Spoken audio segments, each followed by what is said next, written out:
ये token number हमें दीजिए और बैठिए। Good afternoon sir. Very good afternoon. बैठिए। Thank you sir. सो अभी आपकी आइडेंटिटी ये नंबर है। जी सर। अपनी नाम और अपने कास्ट को रिवील मत कीजिएगा। जी एंड नाउ इंट्रोड्यूस योरसेल्फ। आप अपना परिचय बोर्ड को दें। सर, मैंने बीएससी पीसीएम ग्रुप से किया है। उसके बाद मैंने एमए हिस्ट्री से किया है। 1 वर्ष मैंने पंचायत सहायक के तौर में अपने गांव में ही कार्य किया है। पिछले 2-3 साल से मैं सिविल सेवा की तैयारी कर रही हूँ। और कुछ बताना चाहेंगे अपने बारे में? सर, मेरी हॉबी जॉगिंग और क्रिएटिव क्राफ्ट वेस्ट मटेरियल से बनाना है। Very good. ऐसा क्यों आपने बोला भी बीएससी की फिर एमए किया हिस्ट्री यस से? सर। ऐसा क्यों किया आपने? सर, मैं सिविल सेवा की तैयारी करना चाह रही थी, तो मुझे लगा साइंस बैकग्राउंड में हिंदी मीडियम के लिए इतना स्टडी मटेरियल अवेलेबल नहीं था और हिस्ट्री में इंटरेस्ट भी था और मुझे लगा कि इसका यूज मैं ज़्यादा कर सकती हूँ, तो इसी वजह से अच्छा, आपको ऐसा नहीं लगता कि इतिहास यस सर। महिलाओं के प्रति निर्मम रहा है, खासकर भारत का? I am talking with a student जिसने पीजी किया हुआ है। जी सर। तो विद फैक्ट कहाँ पे क्या हो सकता है? हाँ, अब बताएं। सर, यहाँ पे कह सकते हैं जैसे माई लच्छी बाई के टाइम पे झलकारी बाई और अजीजन बाई ये सब लोग थे, तो उनको महत्व कम दिया गया है। और इसके अलावा रजिया सुल्तान का जब था तो मतलब वो पहली महिला शासिका थी, लेकिन उसके बाद के लोगों ने उनका मतलब इतना साथ नहीं दिया, तो फिर उसके बाद नहीं दिखाई, मतलब महिला शासिका नहीं मुगल काल में दिखाई दी। आप उस इतिहासकारा से सहमत हैं जो कहती हैं कि रजिया की एकमात्र गलती उसकी और उसका औरत होना था? सर, पढ़ा है ऐसा इस नहीं कर स्टेटमेंट सकते। को? सर, पढ़ा है। किसका है ये तो नहीं याद होगा। Yes sir. अगर इसको इंटरप्रेट करना हो उस परिस्थिति में तो आपको क्या लगता है, दिस इज राइट स्टेटमेंट? अच्छा छोड़िए, इनकी बातें तो भी हैं। मैं ऐसी 3 महिलाओं के नाम जानना चाहता हूं आपसे जो वास्तव में जिन्होंने किरदार निभाया इस भारतीय इतिहास में, उनको उतनी तवज्जो, उतनी वरीयता नहीं मिली और आपको मौका मिलता है, क्योंकि अभी कमेटी बन रही है हिस्ट्री राइटिंग पे। यस आपको बुलाया गया और आपसे कहा गया 3 महिलाओं के नाम सुझाइए जिस पे इतिहास में हो शामिल। तो कौन कौन सी महिलाओं का नाम सुझाएंगे? सर, सबसे पहले मैं झलकारी बाई को और ज़्यादा स्थान देना चाहूँगी।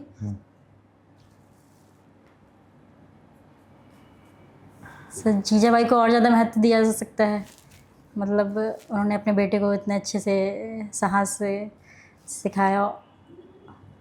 और सर, अवंतीबाई जी को। अच्छा, एक बहुत फेमस कोट है हिस्ट्री के हर स्टूडेंट से, और आपने इसको पढ़ा होगा, हिस्ट्री रिपीट इटसेल्फ। इतिहास अपने आप को दोहराता है। जी सर। आप मानती हैं या नहीं मानती, इसको तथ्य से बताएं। सर, जैसे वर्ल्ड वार की बात करें तो मतलब वहाँ पे फिर से इतिहास दोहराया गया है। वर्ल्ड वार 1 के बाद वर्ल्ड वार 2 और 3 के भी मतलब लग रहा है कि 3 भी होने वाला है, जैसे अभी वर्तमान में चल रही चीज़ें। तो कई बार दोहराता भी है, अगर हम उसे अच्छे से सीख लेते हैं तो फिर नहीं भी दोहराता है। वो दोनों पे डिपेंड करता है सर। किसी का स्टेटमेंट पढ़ा है, मार्क ट्वेन्स या कार्ल मार्क्स? कोई, जैसे मैं एक छोटी सी बात कहूँ, मार्क्स कहता है कि इतिहास अपने आप को दोहराता है, पहले एज ए ट्रेजेडी और दूसरी बार एज ए फार्स, प्रहसन के रूप में। पहले ट्रेजेडी के रूप में और फिर प्रहसन के रूप में। सर, इस एग्जाम्पल से समझ सकते हैं, जैसे वर्ल्ड वार 1 हुआ है तो वो एक ट्रेजेडी थी, पर वर्ल्ड वार 2 हुआ तो एक क्वेश्चन बन गया कि वर्ल्ड वार 1 के हम लोग सीख नहीं पाए उतना, कि मतलब वो नौबत आ गई दोबारा कि वर्ल्ड वार 2 हुआ है। तो ये प्रश्न यहाँ पे बन सकता है। जैसे अब वर्ल्ड वार 3 की नौबत आ रही है तो ये इस पर क्वेश्चन है कि पिछले जो हुए हैं 2 युद्ध, तो मतलब इतनी चीज़ें नहीं ठीक हो पाई कि मतलब फिर से वही नौबत आ रही है, तो ये क्वेश्चन तो खड़ा होता है सर। अच्छा, इतना कहने के बावजूद भी हम सीखते कहाँ हैं? आप कुछ बताएंगे भारत ने क्या सीखा? देखिए, हम जातिवाद में फंसे रहे, सबको पता है, हम हारते चले गए बीच में, और क्योंकि एकता नहीं थी, आज भी एकता नहीं है, तो सीख कहाँ रहे हैं? 3 ऐसे पॉइंट बता सकती हैं इतिहास से जो भारत ने वास्तव में सीखा हो और फिर आगे बढ़ा हो? सर, जैसे गुटनिरपेक्षता की नीति बोल सकते हैं, तो उसमें भी भारत बढ़ा है आगे, और अभी भी जो मतलब गुटनिरपेक्षता की नीति अपनाता है, और इंडिया फर्स्ट का। श्योर हैं आप? हमने तो एस जयशंकर सर ने साफ कह दिया कि हम तो नॉन अलाइनमेंट से मल्टी अलाइनमेंट की तरफ बढ़ चुके हैं। नॉन अलाइनमेंट जब 2 ब्लॉक थे, अब हम नॉन अलाइनमेंट से मल्टी अलाइनमेंट की ओर बढ़ चुके हैं। सर, इंडिया फर्स्ट की नीति सर अपनाई जा रही है, जो इंडिया का। इंडिया तो वसुधैव कुटुंबकम की बात करता है, तो अमेरिका और चाइना कहते हैं फर्स्ट। नहीं सर, इस समय उसका स्टेटमेंट और कोई बात? Sorry sir. अच्छा, इतिहास की कोई एक घटना जी सर। आपको ये मौका मिले कि रोक दिया जाए जी और सर। जिससे भारतीय इतिहास बदल जाए, यस सर। या जैसा आप चाहती थी कुछ वैसा पॉजिटिव हो जाए, तो किस घटना को रोकना चाहेंगी? सर मैं भारत और पाकिस्तान के बंटवारे को रोकना चाहती, तो फिर इंडिया आज पूरा, इंडिया में पाकिस्तान पूरा एक ही होता है। Okay sir. वुमेन में और फीमेल में क्या अंतर है, नारी और महिला में?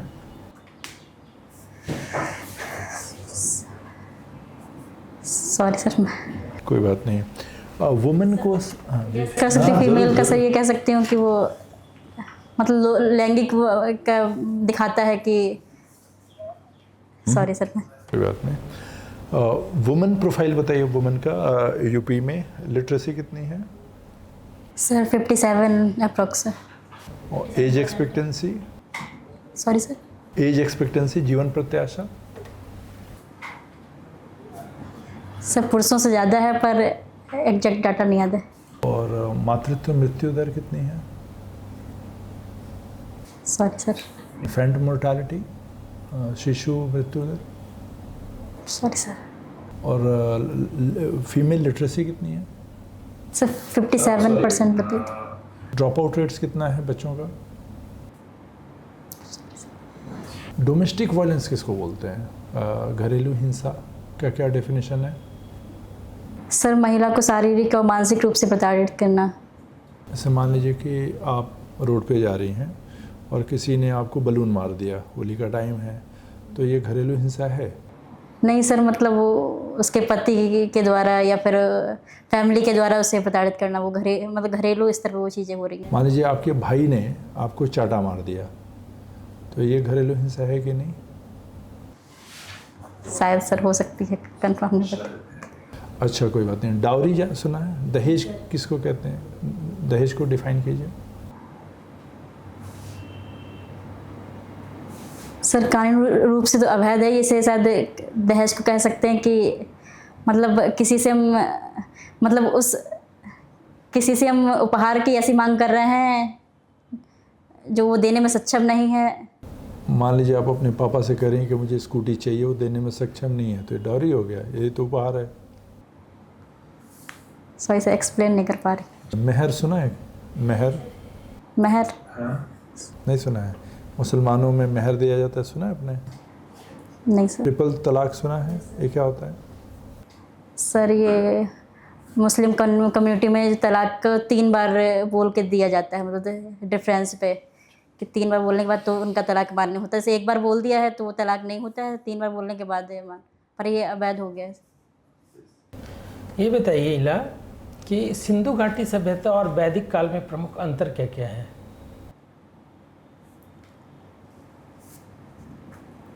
सर वो ग्रामीण सभ्यता थी वैदिक सभ्यता जो है, और सिंधु घाटी सभ्यता को नगरीय सभ्यता कहा जाता है। इससे रिलेटेड एक सवाल है मेरा। सिंधु घाटी को सभ्यता क्यों कहते हैं और वैदिक को संस्कृति क्यों कहते हैं? वैदिक सभ्यता नहीं कहते ना?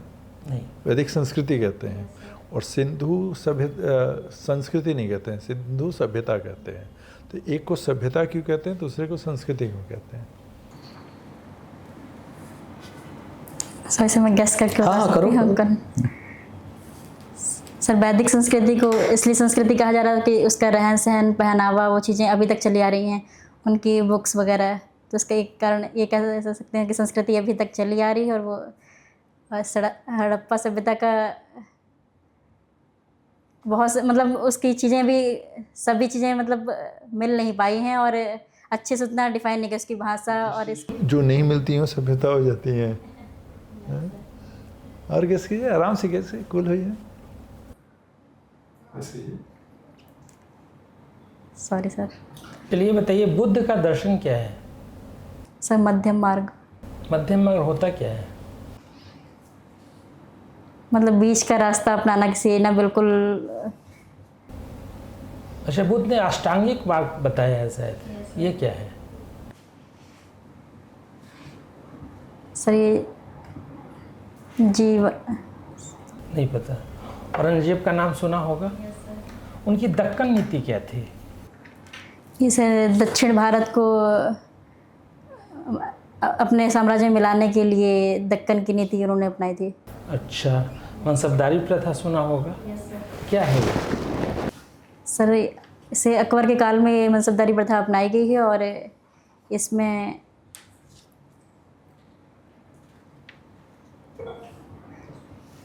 सर ये भूमि से रिलेटेड थी, मैं इतना रिकॉल भूमि से रिलेटेड थे।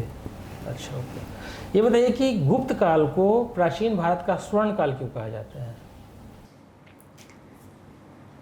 सर उस टाइम पे जो मतलब स्वास्थ्य है और गुप्त काल को स्वर्ण काल, सर उस टाइम पे आर्किटेक्चर में काफ़ी काम हुआ था और सब पिछले से मतलब उस टाइम पे बहुत ज़्यादा चीज़ें डेवलप हुई हैं, तो इसी वजह से स्वर्ण काल कहा जाता है। अच्छा, ये बताइए कुतुबुद्दीन ऐबक के 5 प्रमुख कार्य जो उन्होंने अपने शासनकाल में किए।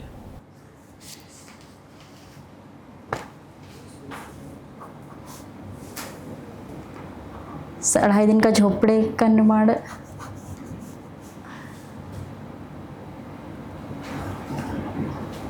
सॉरी सर रिकॉल नहीं कर पा रहे। आपने अपनी हॉबी में लिखा है कि craft creation from waste. Bharat में वेस्ट मैनेजमेंट की एक बड़ी समस्या है, कुछ उपाय सुझाएंगे कैसे हम वेस्ट मैनेजमेंट करें? सर इसको सेग्रीगेशन का और अच्छे तरीके से सेग्रीगेट कर सकते हैं कि घरेलू स्तर से ही लेके अभी इतना सेग्रीगेशन की प्रॉब्लम सबसे ज़्यादा चल रही है, और उसके और ये STP और WTP मतलब जो भी वेस्टेज की और ज़्यादा इसकी यूनिटें लगा सकते हैं। और अभी असंगठित क्षेत्र ज़्यादा रिसाइकिल पे काम कर रहे हैं, तो ये संगठित क्षेत्रों में। आपने जिस पद पे काम किया है उसकी मुख्य भूमिका क्या है?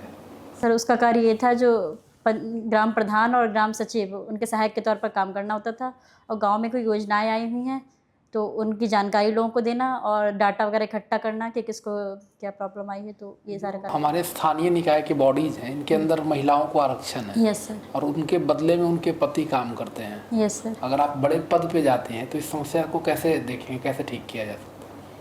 सर इसमें पहला उपाय मैं ये कर सकती हूँ, जैसे अभी ये ब्लॉक लेवल जब उनका शपथ ग्रहण समारोह होता है प्रधान का, तो वो ब्लॉक में ही होता है, मतलब गांव में नहीं होता है वो, तो उसका गांव में करवा सकते हैं प्रोग्राम शपथ ग्रहण समारोह का, तो लोगों को लगेगा प्रधान सच में ये है। और जैसे जो अच्छा काम कर रही हैं महिलाएं, और तो वहाँ पे एंटी प्रधान पति पुरस्कार जैसे अवार्ड ला सकते हैं कि हाँ मतलब ये हस्बैंड की जगह पे खुद अच्छा कार्य कर रही हैं, तो उन्हें सम्मानित किया जा सकता है। और सब तीसरा मैं जनता को और जागरूक करूँगी कि हाँ ऐसा कुछ आपको दिखाई देता है तो आप शिकायत कर सकते हैं उस बारे में। ये जो स्थानीय बॉडीज है इनके फंडिंग को लेकर समस्या रहती है। Yes sir. इनके पास अपने वित्तीय के स्रोत नहीं होते। Yes sir. आप कैसे इनको एम्पावर्ड करने की कोई उपाय है? सर ये कर सकते हैं जैसे गांव में मेले या बाजार वगैरह जो लगता है तो उस पर और ज़्यादा टैक्स बढ़ा सकते हैं, और कुछ गांव वालों को ही मतलब गांव वालों की तरफ से ही फंडिंग करके कुछ नए काम शुरू करवाए जा सकते हैं छोटे स्तर पे। एक आखिरी सवाल, ये जो स्वच्छ भारत हमारा मिशन है, यस सर। इसमें हम शौचालय तो बना लिए हैं, यस लेकिन सर। खुले से शौच की मुक्ति की समस्या नहीं पूरी हो पा रही है। जी सर। इसको कैसे ठीक करें?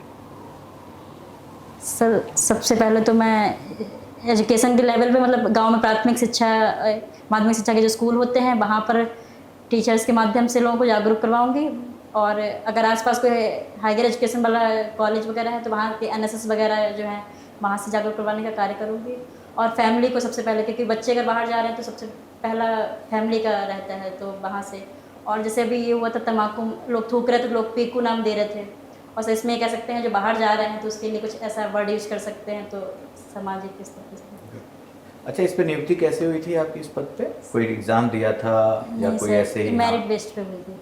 Merit based? ये सर 2021 में योजना आई हुई थी, उस टाइम पे ग्राम पंचायत में मेरिट जिसकी हाई थी 10th और 12th की, तो उसको। तो अभी आप कर रही हैं, छोड़ दिया? नहीं सर, छोड़ दिया। क्यों? एक वर्ष कॉन्ट्रैक्ट बेस्ड थी सर, रिन्यू करवाना था कॉन्ट्रैक्ट, लेकिन मुझे सिविल सेवा की तैयारी प्रॉपर थोड़े 3-4 साल करनी थी, तो मुझे लगा वहाँ से कुछ लर्निंग रही, कुछ सीखा आपने? ये सर ग्राउंड लेवल की चीज़ें काफ़ी सीखी कि लोगों को क्या समस्याएं, से पहले किताबी इतना था, पर जब काम किया गांव में तो वो सीखने की चीज़ें मिली, और थोड़ा बिहेवियर जैसे गांव को लोगों से बात कैसे करनी है हमें, और भी यही सारी चीज़ें सर सीखी हैं। अच्छा, जैसे कैसे पंचायत राज वर्क करता है यूपी में, बता सकती हैं? यूपी में त्रिस्तरीय प्रणाली चल रही है जो बलवंत राय मेहता समिति के द्वारा ग्राम पंचायत, जिला पंचायत समिति और जिला परिषद पे। तो ग्राम पंचायत में अप्रत्यक्ष चुनाव प्रणाली के माध्यम से चुनाव होता है, और पंचायत समिति और जिला परिषद में और महिलाओं के लिए क्या आरक्षण दिया गया? 1/3 का सर आरक्षण है महिलाओं के लिए और SC ST कैटेगरी के लिए। और कहीं 50% भी है क्या? पंचायती राज में 50% बहुत सारे राज्यों ने कर दिया है।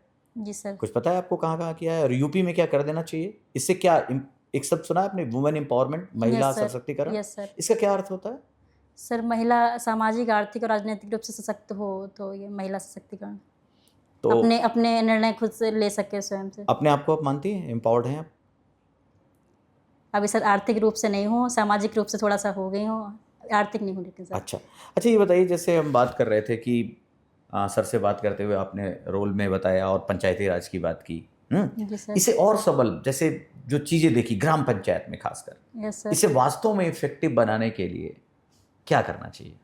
सर ग्राम पंचायती पंचायत, राज, हाँ। पंचायती राज को सर, जैसे अभी मुझे समस्याएं लगी थी कि प्राथमिक स्वास्थ्य केंद्र, उपकेंद्र गांव में नहीं है, तो ये कर सकते हैं कि जहाँ पे नहीं है उनका निर्माण किया जाए, और ग्राम पंचायत के लेवल पे सब जगह एक एम्बुलेंस रहनी चाहिए। और अच्छा, कोई योजना जो तुमने सामने देखी हो केंद्र सरकार की या यूपी गवर्नमेंट यस की, सर। जो इम्प्लीमेंट करने में तुमने थोड़ा देखा हो? Yes sir. तो किसी योजना का नाम सर बताओ। मैंने आयुष्मान कार्ड वेरी योजना, गुड। तो मैंने आयुष्मान कार्ड बनाए थे उस टाइम पे अपने गांव में ही। तो सबसे ज़्यादा मुझे दिक्कत ये सामना करना पड़ा था, नेटवर्क इशू बहुत ज़्यादा हो रहा था, नेटवर्क इशू, और मुझे जो लिस्ट प्रोवाइड की गई थी वो बहुत पुरानी थी। तो उसमें ये भी था कि बहुत लोग कह रहे थे मेरा आयुष्मान कार्ड बना दो, उसके पात्र भी थे लेकिन उनके नहीं बन पा रहे थे, और कुछ लोग ऐसे थे वो दूसरी जगह शिफ्ट हो गए थे, तो उनसे कांटेक्ट करने में बहुत इशू आ रहा था मुझे। और प्रत्येक ग्राम पंचायत से 1-1.5 किलोमीटर की दूरी पे थी, तो लोगों को जागरूक करने के उनके गांव में जाना पड़ता था, तो वहाँ पे अपने मोबाइल या फिर अपना अलग से लैपटॉप वगैरह, तो वहाँ पे जाके उनके 4 गांव थे मेरी ग्राम पंचायत में, तो वहाँ पे जाके बनाना पड़ता था। अच्छा जी सर। अच्छा, जिस एरिया से आप आती हैं वहाँ कोई ऑर्डिनेंस फैक्ट्री भी है क्या? सर शाहजहाँपुर में है, मैं जिस डिस्ट्रिक्ट में। अभी शाहजहाँपुर। कुछ वहाँ पर डिफेंस वालों ने एक म्यूजियम बनाया है, कभी देखा आपने यस उसको? सर, अभी सर देखा नहीं है। क्या है सर, उसके बारे में कुछ जानती हैं आप? सर हाँ मैंने सुना है, ये शहीद म्यूजियम है, और यहाँ पे जो हमारे यहाँ के राम प्रसाद बिस्मिल जी, ठाकुर रोशन सिंह और अशफाकुल्लाह खां का भी स्मारक टाइप का है, और जो गांव में वो मेरे शाहजहाँपुर में चीज़ें मिली हुई हैं प्राचीन, परशुरामपुरी से, और एक खुदागंज एरिया है वहाँ से कुछ चीज़ें मिली हुई हैं, तो वहाँ पे वो भी हैं, और 1857 से रिलेटेड चीज़ें हैं म्यूजियम में। अच्छा, चलो मान लो बेटा आप SDM हो, यस सर। और आप SDM हैं और आप ईमानदार हैं, यस सर। लेकिन सारा जो लोअर आपके स्टाफ है और Yes, sir. अपर, वो सब करप्शन और एक लीगैलिटी, उसमें सब एक दूसरे से जुड़े हुए हैं, Yes, sir. इलीगल काम कर रहे हैं, यस सर। और आप ईमानदारी की बात करते हैं, सबने काम करना छोड़ दिया। Yes sir. एक तो आप महिला हैं, वहाँ सारे पुरुष थे, जी सर। दूसरा क्या हुआ कि सब करप्शन में कुछ मनी बना रहे थे, आपने रोकना शुरू कर दिया, सबने नॉन कोऑपरेशन शुरू कर दिया, जी असहयोग। सर। इस सिचुएशन को कैसे हैंडल करेंगी? सर सबसे पहले मैं बातचीत के माध्यम से उसे सुलझाना चाहूँगी कि सब लोग अपने काम पर वापस आएँ, और इसके अलावा सर मैं जैसे बातचीत के माध्यम से नहीं समझ रहे हैं तो कुछ, तो ये भी कह सकते हैं कि हाँ कानूनी रूप से आप इस पद पे हैं तो इस पद से हटाए भी जा सकते हैं, और सर जैसे एथिक्स वगैरह की चीज़ें, प्रशिक्षण या ट्रेनिंग, मतलब बड़े लेवल पर हम बोल सकते हैं कि हाँ ये मेरे विभाग या यहाँ पे दिक्कतें हो रही हैं, तो इसको और ज़्यादा अच्छा किया। Okay, thank you, your interview is over. Thank you sir. बैठो बेटा, बैठो।